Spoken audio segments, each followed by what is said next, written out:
Bueno, mis estimados jóvenes, silencio por favor. Vamos a empezar avanzando el tema, ya, para que así entremos en el ritmo y ya estén preparados para su hasta las 8:30 más o menos.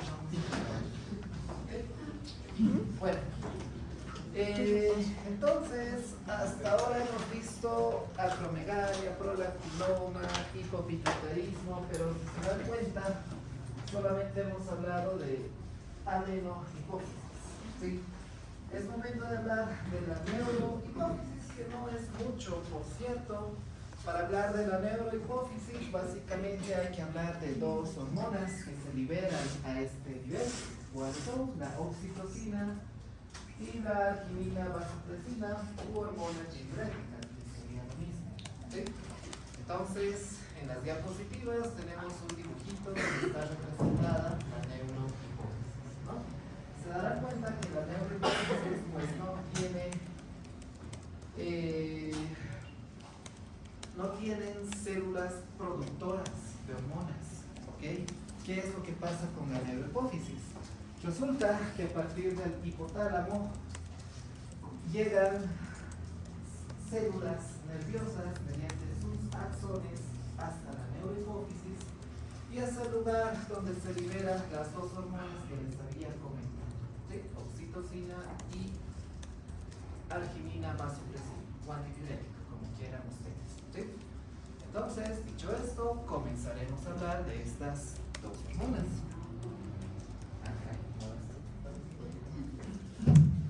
Bien, entonces lo mismo, aquí tenemos un dibujo para hacerles recuerdo dónde se encuentra la neurohipófisis, ahí está pintado de verde, ¿ok? La oxitocina. Respecto a esta hormona, simplemente quiero decir que es una hormona cuya función es pues la contracción uterina, es bien importante en el proceso de parto, pero también está encargada de la lactancia, ¿ok? Entonces, ustedes me dirán, pero doctor, ¿acaso la prolactina no estaba encargada de la lactancia? En realidad sí, ambas hormonas están encargadas. Lo que pasa es que la prolactina se encarga de formar leche, por así decirlo, ¿sí? Se encarga de la formación de esta leche. En cambio, la oxitocina lo que hace es expulsar esta leche, ¿sí? Expulsa. ¿Cómo lo hace? Mediante la contracción de las células musculares que se encuentran a nivel de los conductos mamarios, ¿sí? Entonces, no se olviden, la oxitocina es la que expulsa, importante dato, ¿sí? Es la que expulsa la leche materna. Perfecto. Además, les decía que tiene una función importante a nivel de la dilatación del cuello uterino y en las contracciones uterinas, por supuesto, ¿sí? No hay nada más que hablar de la oxitocina, no hay enfermedades endocrinas relacionadas con el déficit de oxitocina o el exceso de oxitocina, ¿sí? Así que nos vamos a olvidar de la oxitocina por ahora. De la que sí hay muchísimo que hablar es de la arginina vasopresina, ¿sí? También conocida como hormona antidiurética, ¿sí? Me disculpan un rato, voy a ver qué está pasando con mi control. Conectamos.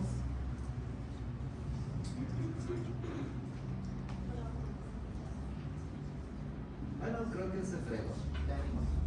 Bien, entonces jóvenes, atiendan.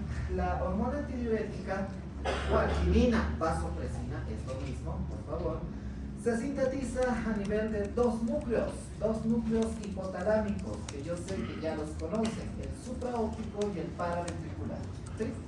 De todos los núcleos que existen en el hipotálamo, de hecho estos son los dos más importantes, supraóptico y paraventricular, ¿ok?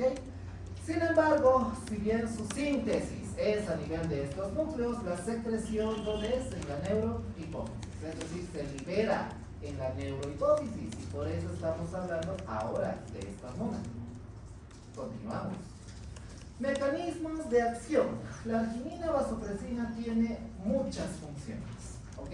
Muchas funciones, dependiendo cuál receptor sea estimulado, ¿sí? Resulta que hay 3 receptores para la arginina vasopresina Tenemos el receptor B1, como ven ahí, B2 y B3. A ver, iremos por partes. El receptor B1, jóvenes, se encuentra en el músculo liso, en el hígado, en las plaquetas y en los riñones. La función más importante del B1 es la vasoconstricción, ¿sí? Por eso se llama vasopresina, ¿verdad? Entonces, repito, el receptor B1 está relacionado con la vasoconstricción, ¿sí? Pero jóvenes, el receptor más importante es el B2, y es el del que vamos a hablar, ¿ok? ¿Dónde se encuentra este receptor B2? Ahí dice túbulo contorneado distal y túbulo colector. Se encuentra en los riñones. Perfecto. ¿Qué es lo que hace? Pues reabsorbe agua y concentra orina. No se olviden de esta función, por favor. La antidiurética reabsorbe agua y concentra orina. Si es que no entienden esta función, no van a entender la enfermedad de la cual vamos a hablar enseguida. ¿Sí? Repito. Reabsorbe agua y concentra orina. Por eso es pues antidiurética, ¿no? ¿Qué nos dice el nombre? Que evita la diuresis. ¿Correcto? Antidiurética. Entonces, al evitar la diuresis, reabsorbe agua y concentra orina, jóvenes. No se olviden. Finalmente, tenemos un receptor B3, ¿sí? La cual se encuentra ubicada en las células corticótropas, es decir, en la adenohipófisis. ¿Sí? ¿Qué es lo que hace? ¿Cuál es su función? Promueve la síntesis de ACTH. ¿Sí? De estas tres funciones, queridos jóvenes, por favor no se olviden del receptor B2. Es el que más vamos a explotar en las siguientes diapositivas. ¿Bien? Perfecto. Continuamos. Bien, ¿cómo se regula la producción de esta hormona? Tiene que haber algo que les regule, ¿verdad? Así como en las hormonas de la adenohipófisis había, no sé, en la prolactina, ¿quién les regulaba? La dopamina, por ejemplo, ¿no? Pero aquí no les regula ninguna hormona, sino que se basa más en la osmolaridad y en el volumen y presión que tengan los vasos sanguíneos, ¿ok? Entonces, a ver, para entenderlo mejor, si yo les preguntaría cuál es el principal mecanismo regulador de la ADH, sería la osmolaridad, queridos jóvenes, ¿sí? Esa es la respuesta. Entonces, cuando en la sangre existe una osmolaridad menor a 285, resulta que esta hormona disminuye, ¿sí? A menor osmolaridad, la hormona también disminuye, ¿ok? Ahora, cuando en la sangre hay una osmolaridad mayor a 295, que es todo lo contrario, pues aumenta, ¿sí? La pregunta aquí es, ¿en qué casos la osmolaridad está pues disminuida? Principalmente cuando hay exceso de agua, ¿sí? Cuando hay exceso de agua, la osmolaridad en la sangre está baja. Por lo tanto, ¿qué hace la hormona antidiurética? Pues disminuye, ¿sí? ¿En qué casos está elevada? Cuando hay déficit de agua, ¿sí? La osmolaridad se eleva cuando hay déficit de agua. ¿Qué hace la hormona en ese entonces? Pues aumenta, ¿ok? Otro mecanismo regulador, jóvenes, es el volumen y la presión sanguínea, ¿sí? Especialmente cuando hay una pérdida de presión o de volumen del 20 al 30%. ¿Sí? Este mecanismo está regulado principalmente por los vasoreceptores. ¿Ok? Vasoreceptores. En cambio, la osmolaridad tenía osmoreceptores. Otra vez. Osmoreceptores para osmolaridad y para la presión los vasoreceptores. ¿Sí? Perfecto. Y esto, jóvenes, es un dibujo de lo que es la hormona antidiurética. Fíjense, se libera a nivel de la neurohipófisis. ¿Y a dónde va? A los riñones. ¿A qué parte? Túbulo contorneado distal y túbulo colector. ¿Sí? ¿Cuál es la función de esta hormona? Reabsorber agua. No se olviden de eso. Finalmente, aquí tenemos una curva la cual nos muestra la relación, jóvenes, entre los valores de vasopresina o antidiurética y la relación con el cambio en la osmolaridad y la presión o volumen. ¿Sí? Pero prácticamente es lo que les había dicho aquí arriba. Mayor osmolaridad disminuye la antidiurética, mayor osmolaridad aumenta la hormona antidiurética. ¿Sí? Vamos. Ahora sí. Si no han entendido nada de lo que les he dicho, no van a entender esta enfermedad, pero voy a tratar de esmerar. ¿Sí? La diabetes insípida. Ustedes conocen una diabetes, ¿verdad? Diabetes mellitus, esta clase. ¿Sí? ¿Qué quiere decir la palabra diabetes? ¿Con qué los relacionan? Yo los relaciono con orinar mucho. ¿Sí? Diabetes para mí es orinar mucho. Y mellitus significa dulce como la miel. Entonces un paciente con diabetes orina mucho y además su orina es dulce. ¿Correcto? ¿Cómo será en el caso de la diabetes insípida? Igual orina mucho. Exacto. Pero ¿qué quiere decir insípida? Sin sabor. ¿Verdad? Sin sabor. Entonces se darán cuenta que el problema principal en estos pacientes es la poliuria. ¿Sí? Orina mucho. Pero esta orina es bastante diluida, no tiene sabor. ¿Ok? Entonces hablaremos sobre esta enfermedad. ¿Qué dice ahí? Enfermedad caracterizada por poliuria, no les mentía, es poliuria. Pero esta poliuria es hipotónica, es decir, es una orina diluida, como les decía. ¿Sí? Es una orina diluida, hipotónica. ¿Por qué se da la enfermedad? Por incapacidad para concentrar la orina. ¿Sí? Incapacidad para concentrar la orina. Ustedes me preguntarán, ¿aquí hay un exceso de hormona o hay un déficit de hormona? ¿Qué creen? Un déficit de hormona antidiurética. ¿Sí? En la diabetes insípida hay un déficit de hormona antidiurética, no hay hormona antidiurética. ¿Sí? Entonces, razonando de manera fácil y sencilla, si no hay hormona antidiurética, ¿se evitará la diuresis?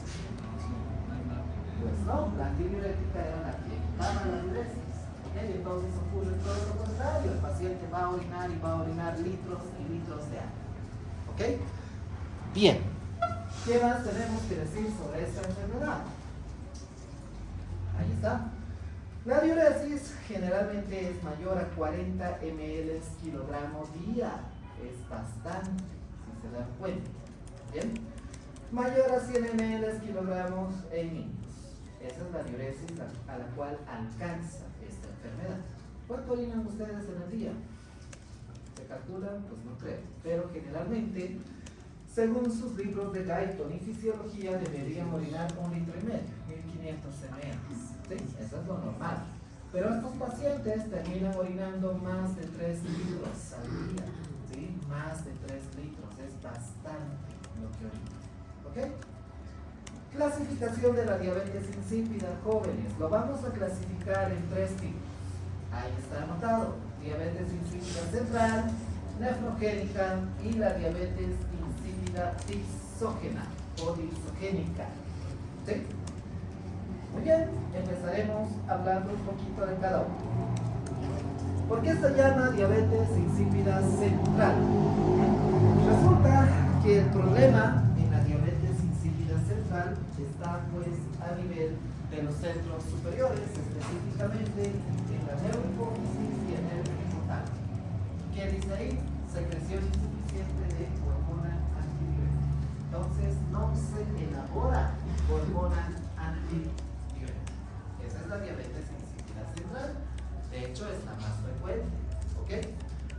Vámonos a la otra diabetes insípida, la nefrogénica. ¿Dónde creen que está el problema aquí? En el riñón, su nombre lo dice, ¿no? Pero ¿qué está pasando a nivel de los riñones? Hay una resistencia a la acción de la hormona antidiurética. ¿Sí? ¿Se acuerdan de los receptores? B1, B2, B3. ¿Qué receptor estaba en el riñón? B2, ¿verdad? Entonces, hay un defecto a nivel del receptor B2. El receptor B2 no atrapa a la hormona antidiurética, ¿ok? No responde a la hormona antidiurética. Eso es lo que pasa. Y tercero, en la diabetes insípida dipsogénica hay una sensación anormal de sed. Resulta que estas personas no es que tengan problemas con su hormona. Lo que pasa es que tienen sed todo el tiempo, ¿sí? Y al consumir bastante agua todo el tiempo, pues también eliminan bastante agua todo el tiempo. ¿Sí? Ahí está. Ahora fíjense esta imagen que es un poquito representativa. Aquí tenemos la diabetes insípida central, donde había estado el problema, hipotálamo, neurohipófisis. ¿Sí? Y en la diabetes nefrogénica, aquí están bien bonitos los riñones, el problema es a nivel del receptor B2. Hacia arriba. Continuamos. Desarrollaremos un poco la diabetes insípida central. ¿Ok? ¿Quiénes son los pacientes que podrían tener esta enfermedad? Aquí dice claramente, pacientes sometidos a neurocirugía. ¿Sí? Entonces, cualquier persona que se haya sometido a una operación, ya sea de hipófisis, no sé, ya sea una operación de un tumor cerebral, tal vez, ya sea una operación de un hematoma extradural, subdural, etcétera, cualquier operación en neurocirugía puede tener diabetes insípida central. No se olviden de eso, por favor. ¿Sí? Tal como les había comentado, hay una secreción insuficiente de arginina vasopresina. ¿Sí? No hay la hormona. Por lo tanto, estos pacientes tienen poliuria, ¿sí? Y además tienen nicturia. Tienen ganas de orinar en la noche, se levantan en la madrugada para orinar. Algo parecido a la diabetes mellitus, ¿no? Si se dan cuenta. ¿Sí? Muy bien, aproximadamente hay una pérdida del 80% de las neuronas. ¿Sí? Tienen que perderse neuronas. Seguimos. Ahora, ¿dónde está el principal daño? Ya les adelantaba, neurohipófisis, hipotálamo. ¿Sí? Pero seremos más específicos. El daño se encuentra a nivel de los centros supraóptico y paraventricular. Acuérdense de los núcleos supraóptico y paraventricular. También puede haber un daño a nivel de los osmoreceptores o incluso del tracto superior, del tracto supraóptico hipofisal. ¿Sí? Ahí está el daño. Ahora, jóvenes, cuando la lesión se encuentra solamente en la eminencia media o en la neurohipófisis, a menudo la diabetes solamente es transitoria. ¿Sí? Va a durar unos cuantos días, unos 5, 6, 7 días, y luego el paciente recupera por sí solo. ¿Cuál es la condición para eso? Que solamente el problema esté o en la eminencia media o en la neurohipófisis. ¿Sí? Sin embargo, en estos pacientes el centro de la sed está conservado, felizmente conservado. ¿Ok? Imagínense, pues, jóvenes, que alguien esté orinando constantemente. ¿Se deshidrataría? Sí, pues no. Se deshidrata orinando mucho. Ahora, imagínense si no tuviera el centro de la sed conservado. ¿Qué cree que le pasa a este paciente? A mí se muere por deshidratación. Pero felizmente tiene todavía el centro de la sed. Entonces, estas personas, en cuanto orinan bastante cantidad, pues también tienen ganas de ingerir líquidos y de esa manera se compensan por sí solas. ¿Sí? Más bien, eso es lo que quiere decir. ¿Sí? Seguimos. Causas. Muy bien. La primera causa, sin ninguna duda, son las cirugías hipofisales. Ahí dice, pues, cirugía hipofisaria, causa más frecuente. ¿Sí? Cualquier cirugía en la hipófisis podría darles diabetes insípida central. Los adenomas hipofisarios es otra causa, sin embargo son más raros, ¿ok? Pero no es tan raro cuando hay un cráneo faringioma. De hecho, creo que esto estaba en una de sus tareas. ¿Sí? Perfecto. Entonces, siempre que vean un cráneo faringioma, piensen que podrían tener una diabetes insípida central. Esa es la lección. ¿Sí? Otra causa, una infundíbulo hipofisitis. ¿Sí? Una causa que ocupa el 30%. ¿Sí? No es nada desdeñable. Entonces, ¿qué enfermedades provocarían esto? Una histocitosis de Langerhans. ¿Qué es raro? Sí, esta enfermedad es bastante rara. Pero cualquier inflamación de la hipófisis o del infundíbulo podría dar diabetes insípida central. Causas idiopáticas, es decir, que no sabemos. Aquí entran los anticuerpos contra las células de arginina vasopresina, ¿sí? Contra estas células nerviosas. También es raro. ¿Sí? El TEC grave. El TEC grave, jóvenes, generalmente da una diabetes insípida pero transitoria, es la que les decía, donde generalmente solo se daña la neurohipófisis. Esto ocupa el 20% de los casos. Y el embarazo es otra causa de diabetes insípida. No sé si ustedes han visto algunas mamás embarazadas, o bueno, que no eran mamás todavía, que orinan mucho, les da ganas de orinar cada rato, ¿sí? Entonces la explicación es la siguiente, jóvenes. En una embarazada hay una enzima que se expresa a nivel de la placenta. Esta enzima se llama vasopresinasa, suena raro, vasopresinasa placentaria, ¿sí? ¿Qué hace esta vasopresinasa? Se imaginarán ustedes, pues, que inhibe a la hormona antidiurética, ¿sí? Si inhibe la hormona antidiurética, pues da una diabetes insípida, pero esto es transitorio e incluso diría fisiológico, ¿sí? Entonces en el embarazo también puede haber una diabetes insípida, no se olviden de ese detalle. Continuemos.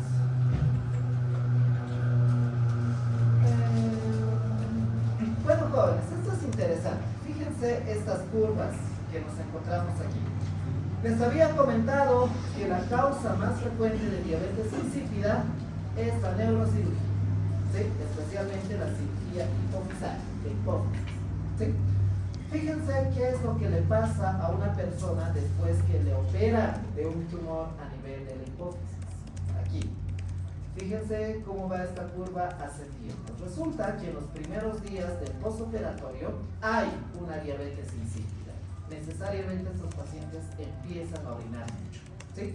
Pero fíjense, pasan 6, 7 días y aproximadamente hasta el día 12 ocurre otra fase que se llama la fase antidiurética. Es decir, en vez de orinar mucho, ya también empiezan a concentrar mayor cantidad de orina.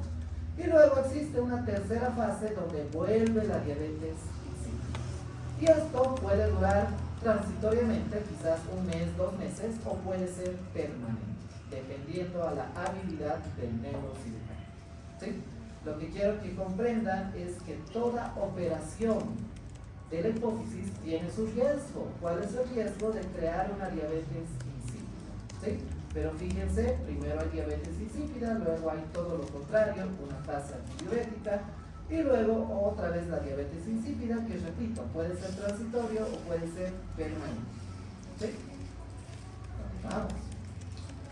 Diabetes insípida nefrogénica. Ya les había dicho el concepto de esta enfermedad. Ahora hablaremos de las causas, ¿sí? ¿Qué causas tenemos aquí? La principal son los trastornos electrolíticos, ¿ok? Hay dos, la hipocalemia y la hipercalcemia. Todo paciente con estos trastornos tiene diabetes insípida nefrogénica. ¿Cuál sería la solución entonces? Pues corregir esto, ¿no? Si tiene hipocalemia, denle potasio. Si tiene hipercalcemia, denle líquido, ¿sí? Y esa sería la solución, ¿ok?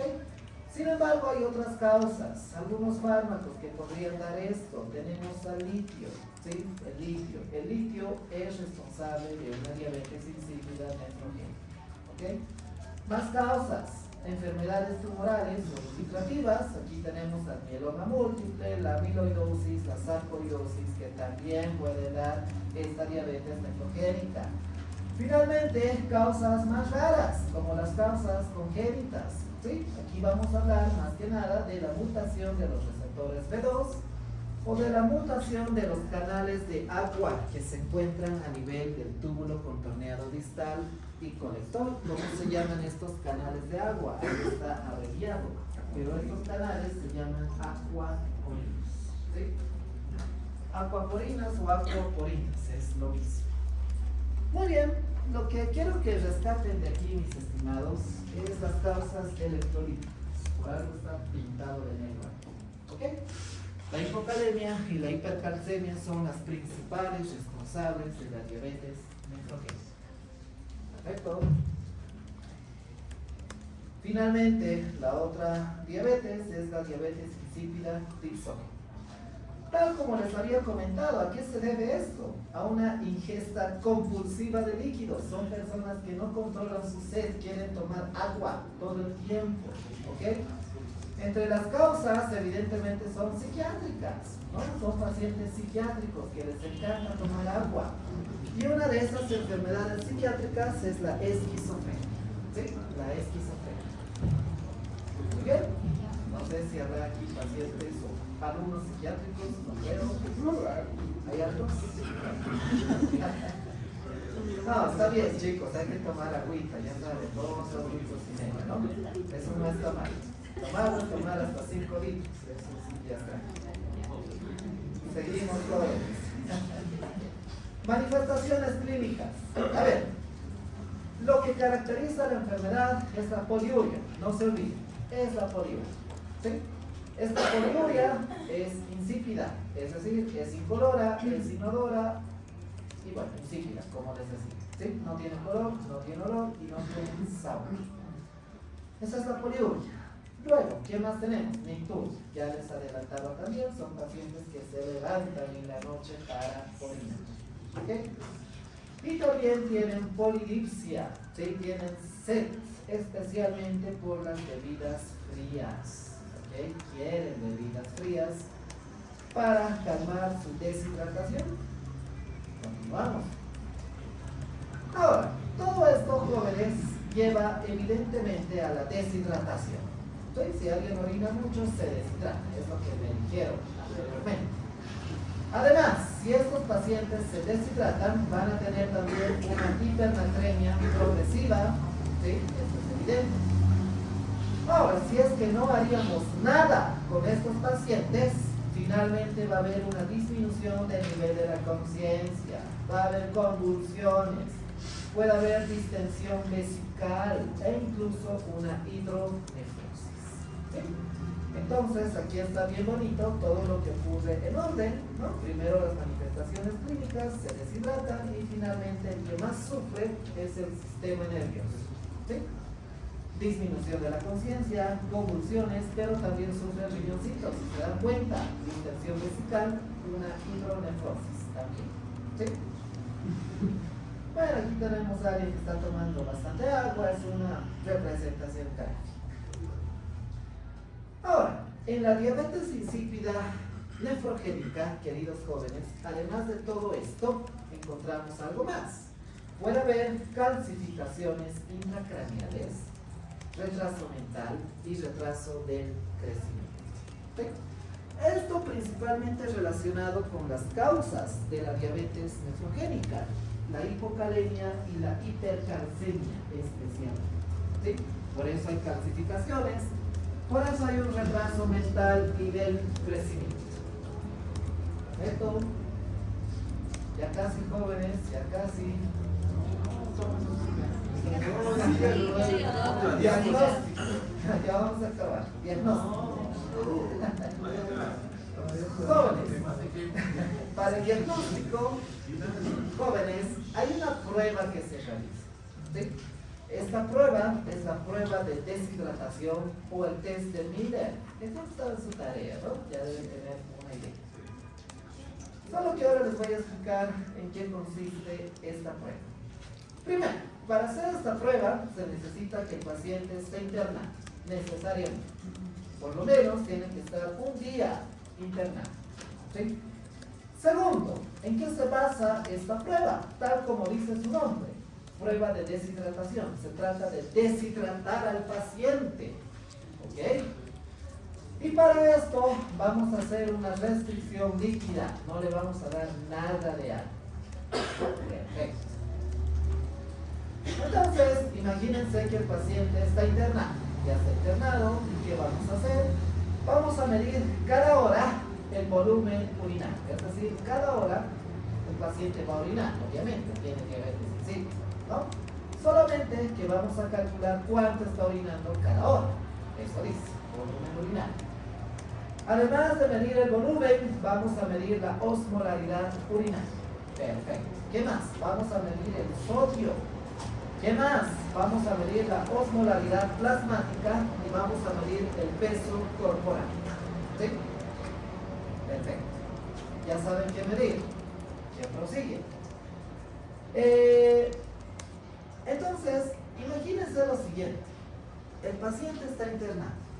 está botada en su cama. Tiene diabetes insípida, tiene ganas de orinar cada rato.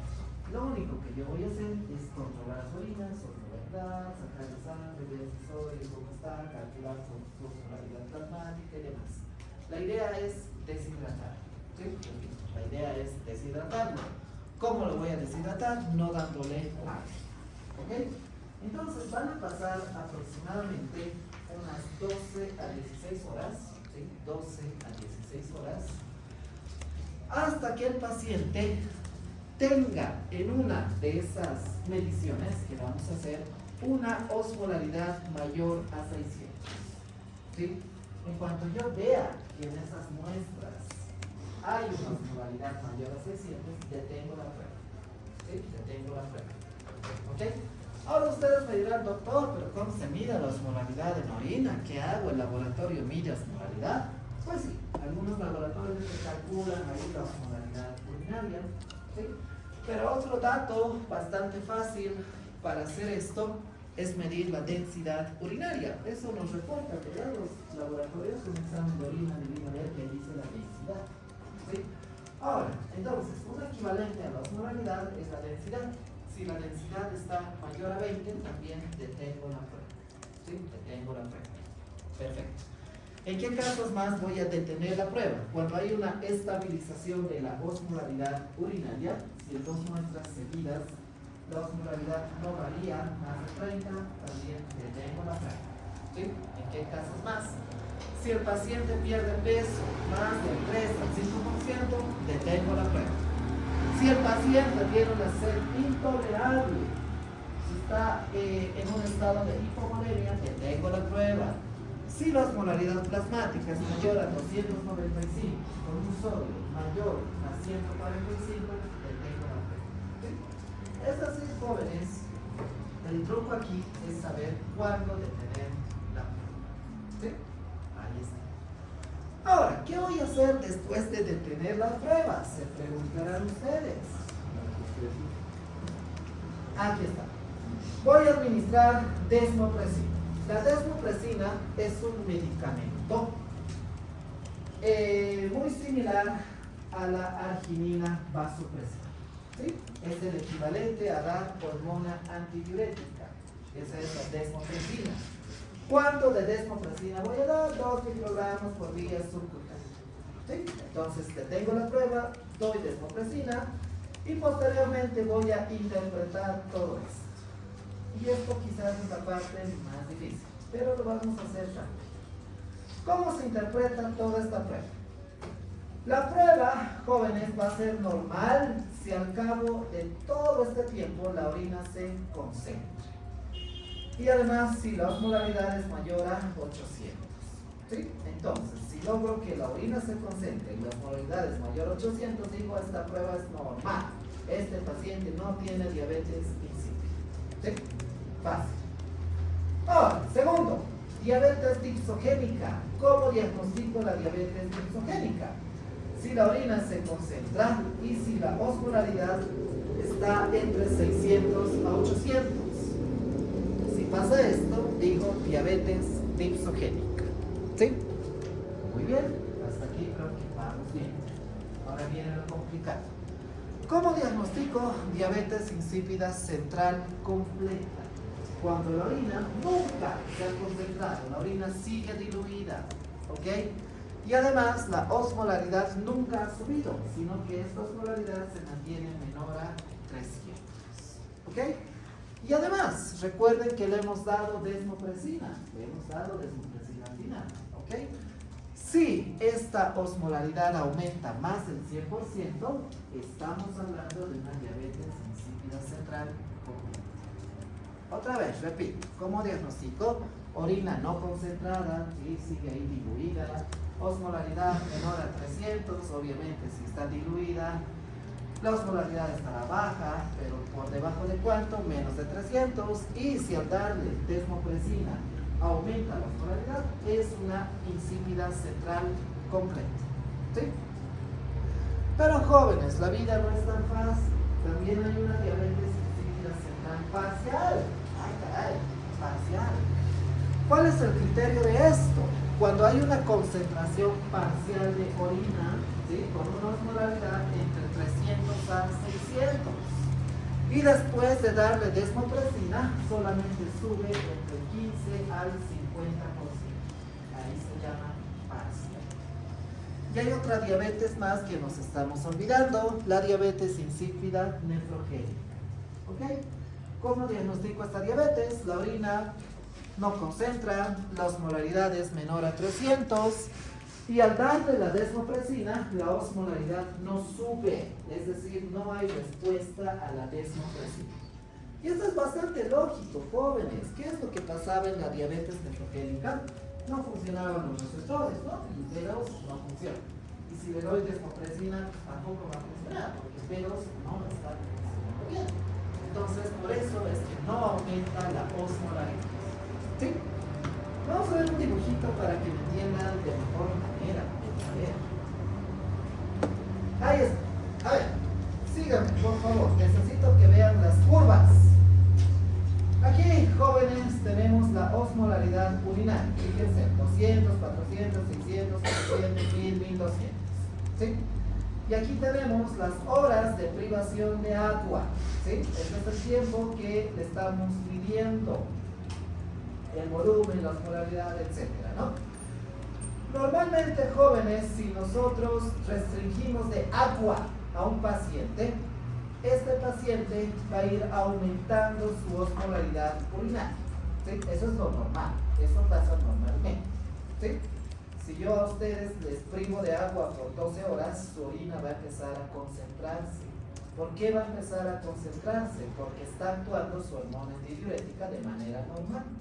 ¿Ok? Eso es lo que pasa normalmente.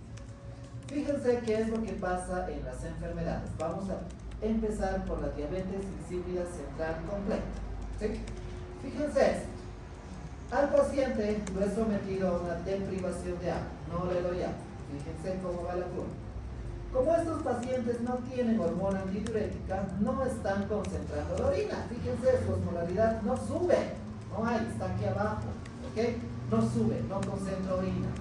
Ahora, cuando le doy desmopresina, fíjense aquí, esta barra, ¿qué pasa con esta osmolaridad? Sube, fíjense, ha subido. ¿Cuánto ha subido? Más del 100%, ¿no? Entonces, este es el patrón de la diabetes insípida central completa. ¿Sí? De la parcial lo voy a obviar, pero les voy a mostrar qué es lo que pasa en la nefrogénica. Fíjense, esta curva de abajo, lo mismo. Le estoy privando de agua. ¿La osmolaridad sube o no sube? No sube. ¿Por qué no sube? Porque no funciona la hormona antidiurética. Muy bien, yo le voy a dar desmopresina. Fíjense qué pasa con esta curva. ¿Sube? No sube. ¿Por qué? Porque el receptor no está captando a esta hormona. ¿Sí? Entonces, esta es una manera más gráfica de mostrar qué es lo que está pasando con estas diabetes insípidas. Otros estudios jóvenes que podrían pedir, que no se piden en general, son la medición de arginina vasopresina. Y uno se imaginaría, ¿no? Doctor, si falta arginina vasopresina, ¿por qué mejor no le medimos la hormona? Ya, si está baja, es diabetes insípida. Uno diría eso, ¿no? Pero jóvenes, esta medición de esta hormona es poco sensible, no funciona generalmente. Porque no hay buenos métodos de medición, por así decirlo. Entonces no nos sirve la medición de arginina vasopresina. Pero podemos medir otro péptido llamado la copeptina. ¿Sí? La copeptina es un péptido que se elabora junto a la arginina vasopresina. Por lo tanto, si esta copeptina está baja, podría estar en relación con una hormona antidiurética también baja. ¿Sí? Entonces, esa es la utilidad de la copeptina, que sí se hace después. La copeptina sí se puede hacer, pero la medición de la hormona como tal, no se puede. ¿Ok? La copeptina sí. Aquí en Bolivia, no, pero en otros países, sí. Se puede pedir copeptina. ¿Sí? Bueno, ¿qué más? Fíjense, jóvenes, esta resonancia. ¿Qué les llama la atención de este tumor?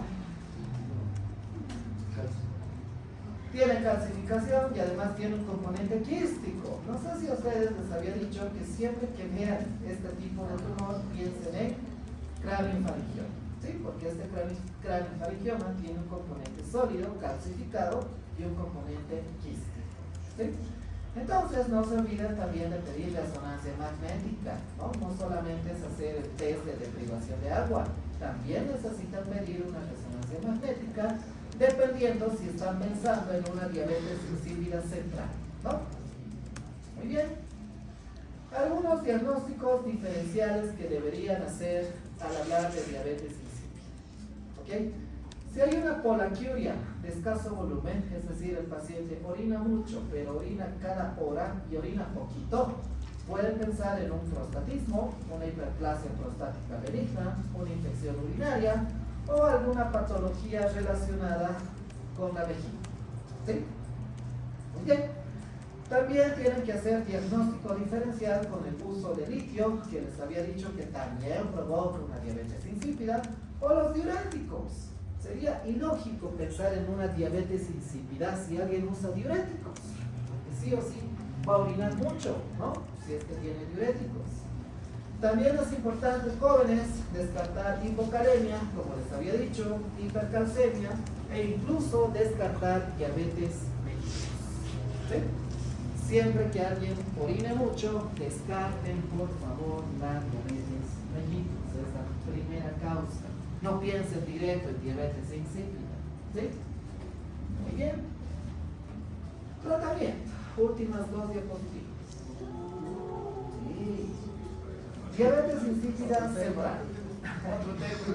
No. Jóvenes, si a alguien le falta esta hormona, si les falta hormona antidiurética, ¿qué le darían? Hormona antidiurética. ¿Ok? ¿Cuál es el nombre de esta hormona antidiurética? Desmopresina. ¿Sí? Esta desmopresina se puede dar intranasal, oral, intramuscular, subcutáneo. ¿Ok? Yo les estoy nombrando dos formas en las cuales se puede administrar. La vía intranasal, ¿sí? Por la nariz. Se puede administrar 10 microgramos 3 veces al día, ¿sí? ¿Ok? Otra forma, la vía oral. Pueden darle de 0.4 miligramos igual 3 veces al día, ¿sí? Esta es la manera de tratar una diabetes insípida. Ahí tenemos, jóvenes, una de las preparaciones que hay de desmopresina. Este viene en spray por si acaso, y este spray pues simplemente se lo da por vía intranasal. Es bastante práctico, ¿sí? Algunas complicaciones derivadas del tratamiento podría dar una hiponatremia dilucional, es decir, si nos pasamos en exceso de dosis, vamos a provocar todo lo contrario, vamos a hacer que se diluya mucho el líquido extracelular y eso provoca una hiponatremia dilucional, ¿sí? Pero esto es dependiendo de la dosis que demos. El exceso de dosis da esta complicación, ¿sí? Ya casi, aquí está. En cambio, jóvenes, la diabetes insípida nefrogénica no se trata con desmopresina. ¿Para qué serviría la desmopresina si no funciona el receptor? Entonces, ¿cuál es el tratamiento? Hidratación, ¿sí? Hasta solucionar la causa subyacente. ¿Cuál es la causa subyacente? Podría ser uso de litio, podría ser la hipocalemia o podría ser la hipercalcemia, ¿sí? Otro fármaco que nos ayuda bastante bien es la hidroclorotiazida. Este fármaco se puede dar 25 miligramos, que es una dosis bajita, cada día, ¿sí? Hay otros medicamentos como los AINES que han mostrado una respuesta para evitar la diuresis o la restricción de sal. Pero jóvenes, principalmente la hidroclorotiazida, ¿sí? Ahora ustedes me dirán, doctor, si la hidroclorotiazida es un diurético, ¿verdad? ¿Qué ha pasado? ¿Qué le están haciendo? Ahora, a ver, si yo les digo que la hidroclorotiazida es un diurético, ¿me creen? Pues sí, obvio, ¿no? La furosemida y la hidroclorotiazida son diuréticos. Si ustedes no dirán, ah, caray, le estamos dando un diurético a alguien que ya orina por motor. ¿No piensan eso? ¿No? Bueno, resulta que este medicamento, mediante otros mecanismos, principalmente relacionados con el sodio y el calcio intracelular a nivel de los túbulos colectores, puede provocar un efecto de antidiuresis, ¿sí? Es decir, evita la diuresis. No voy a entrar en detalles porque son mecanismos moleculares que pasan dentro de la célula, pero en la diabetes insípida este medicamento no es un diurético, sino que es un antidiurético, ¿sí? Evita la diuresis. ¿Sí? Bien, no sé si tengo más ya. Sí, tiene muchos.